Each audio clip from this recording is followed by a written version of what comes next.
Have you ever wondered why some people can't sit still or focus on one task for long? Could it just be a lack of discipline, or is there something more? Welcome to a journey into the world of attention deficit hyperactivity disorder, or ADHD for short. It's a neurodevelopmental disorder that doesn't discriminate. It affects both children and adults, making everyday tasks a challenge.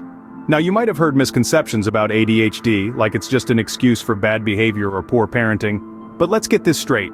It's a genuine medical condition with roots in brain chemistry and genetics. It's not about laziness or a lack of willpower, but rather a unique wiring of the brain that makes focusing on mundane tasks difficult. So let's debunk the myths and explore the reality. In this video, we delve deeper into ADHD, its symptoms, causes, and treatments. ADHD is not just about being hyperactive or inattentive, it's much more complex. Delving into the heart of the matter, attention deficit hyperactivity disorder, or ADHD, is a neurodevelopmental condition that affects both children and adults. It's not merely a label for energetic individuals or those with a wandering mind. No, it's an intricate disorder that can significantly impact a person's ability to concentrate, leading to impulsive behaviors. Imagine the mind as a bustling city. Thoughts are the inhabitants, each with their own destination and purpose. For those with ADHD, it's as if these inhabitants are in a constant rush hour, each thought jostling for attention, creating a traffic jam that impedes effective movement. This is the essence of ADHD, a continuous struggle to manage and organize thoughts, to focus on one task without being derailed by another. So, what does this look like in real life? Well, it may manifest as forgetfulness, difficulty following instructions, being easily distracted, or making careless mistakes. It can also involve excessive talking, fidgeting, or an inability to sit still. Yet, it's important to remember that ADHD is not one size fits all. It presents differently in each individual and can be classified into three types: predominantly inattentive, predominantly hyperactive impulsive, and combined. In the predominantly inattentive type, individuals may find it challenging to organize or finish a task, to pay attention to details, or to follow conversations or directions. On the other hand, those with the predominantly hyperactive impulsive type may talk excessively, have a hard time waiting their turn, and may act without thinking. And the combined type? You guessed it. It includes symptoms of both inattention and hyperactivity impulsivity. In the grand scheme of things, ADHD is like an unwelcome guest at the orchestra of the mind, disrupting the harmony and rhythm that we often take for granted. It can make the simplest tasks seem like monumental challenges, and navigating the world can feel akin to walking through a maze blindfolded. This complex condition can make day-to-day tasks challenging for those affected. It's important to recognize the symptoms of ADHD, but remember, only a healthcare professional can diagnose it. Attention deficit hyperactivity disorder, or ADHD, is a complex neurodevelopmental disorder that affects both children and adults. Its symptoms can be broadly categorized into three types: inattentiveness, hyperactivity, and impulsiveness. Let's delve a little deeper into each of these symptoms. Firstly, inattentiveness. This isn't just about daydreaming or getting easily distracted. It's about a persistent pattern of not being able to focus on tasks at hand. A person with ADHD might struggle with following instructions, often losing track midway.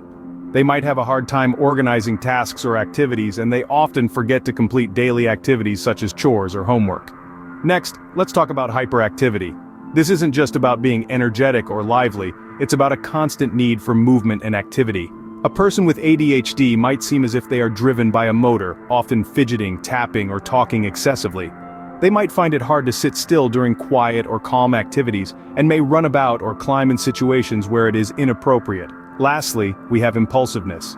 This isn't just about making hasty decisions, it's about a lack of self-control that can lead to harm or distress. A person with ADHD might interrupt others, blurt out answers before questions have been completed, or have difficulty waiting their turn. They might take actions without considering the consequences, leading to potential accidents or socially awkward situations. These symptoms can significantly impact daily life, affecting academic performance, work productivity, and social relationships. However, it's important to note that everyone can exhibit these behaviors at times.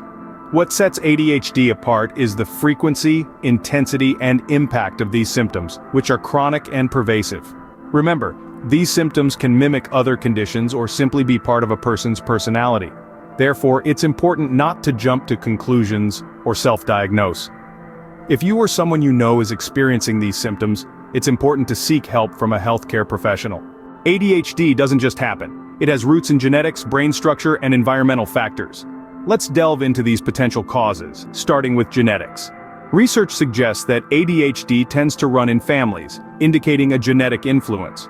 In fact, if a child has ADHD, there's a 1 in 4 chance that at least one parent also has the disorder.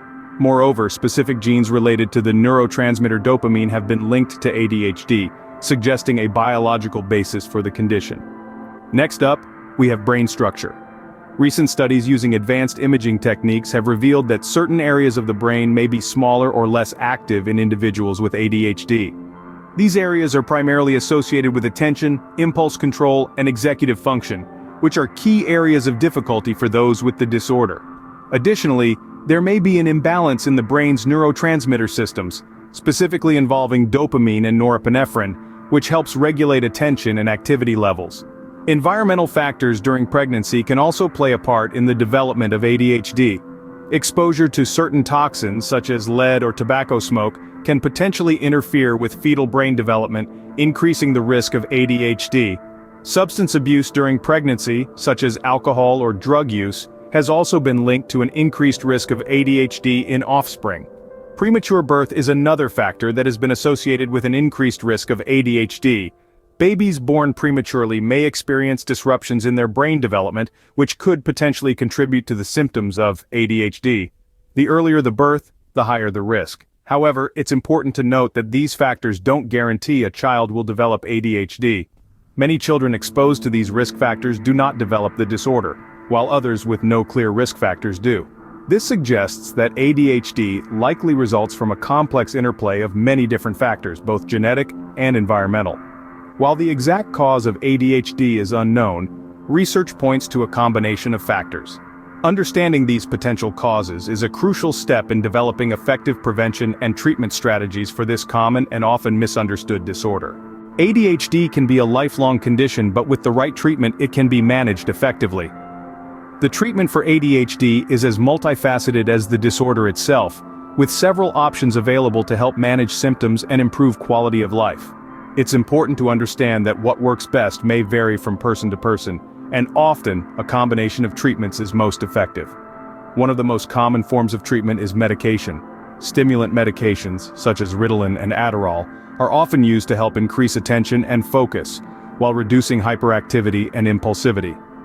Non-stimulant medications are also available, which can help improve attention, reduce impulsivity, and promote calmness. But medication is just one part of the puzzle.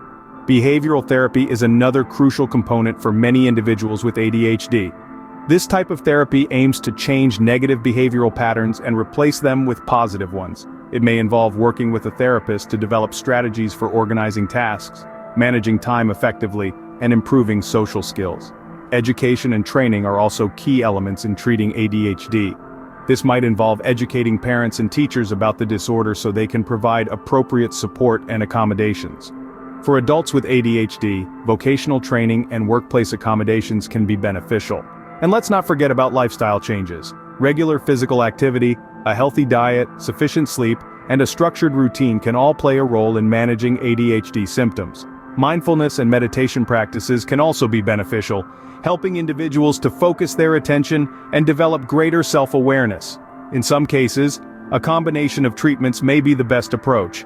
This might involve medication, along with behavioral therapy and lifestyle changes. It's important to work with a healthcare professional to determine the most effective treatment plan.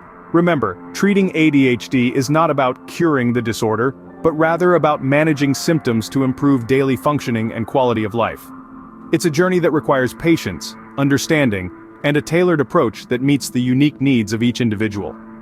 While there's no cure for ADHD, these treatments can help manage symptoms and improve quality of life. ADHD is more than just an inability to sit still or pay attention. It's a complex neurological condition that affects millions worldwide, with symptoms that can permeate every aspect of life. We've explored how ADHD manifests itself, from the common signs like lack of focus and hyperactivity, to the less obvious ones like impulsivity and emotional dysregulation. The causes of ADHD are multifaceted, involving a mix of genetic, environmental, and neurological factors. It's not a result of poor parenting or lack of discipline, as some misconceptions suggest. Effective treatment is available and often involves a combination of medication, therapy, and lifestyle adjustments.